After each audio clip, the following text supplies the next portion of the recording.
Hey guys, Josh again here with Windy City Equipment. We're going to continue on with our series of how to run a successful service company. It's going to play into a little bit of last week, how to advertise properly, and I'll get into that in a second. But basically today we're going to talk about how and why you want to land long-term customers. None of this get rich quick, get in, change all these parts, get out. No, what you want to do is ultimately you're trying to build a sustainable entity here in your new service company. So you want customers that are going to call back again and again and again and again.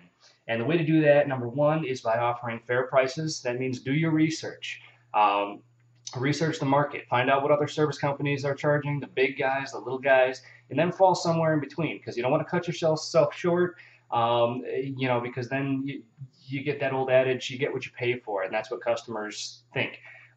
No, and you don't want to be too expensive because obviously, the ultimate goal of these customers is to spend as little as possible. So you want to fall somewhere in between. So it gives the customer a sense of, okay, these guys definitely know what they're doing because they're charging for it, but they're definitely not the most expensive.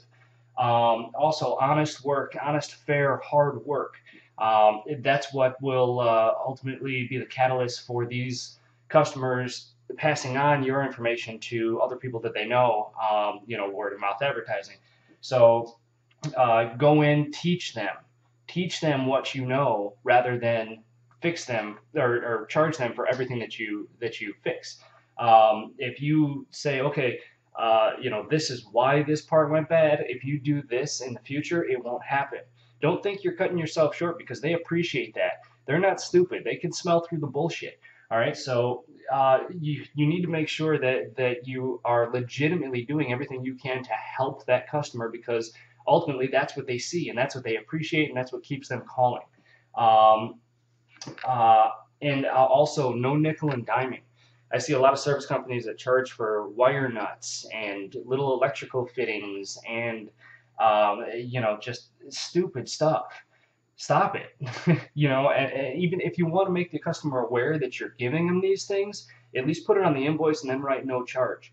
But it's the nickels and dimes that the customers get the invoice and then they say, oh my gosh, they're charging me 5 cents for this, 50 cents for that, $10 for this, $5 for that. And eventually they know it adds up. They run businesses. They know it's the nickels and dimes that ultimately add up to the big bucks. So make your money where it counts on the labor and the service fee and the parts that you sell. Make sure your markup is sound and it's not too much, but it's not too little.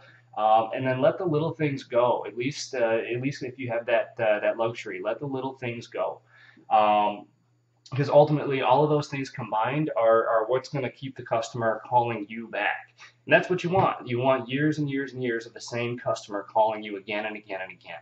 So hopefully this helps. Hopefully this provides you with a little bit of insight as to my way of thinking and how we've become so successful as a service company.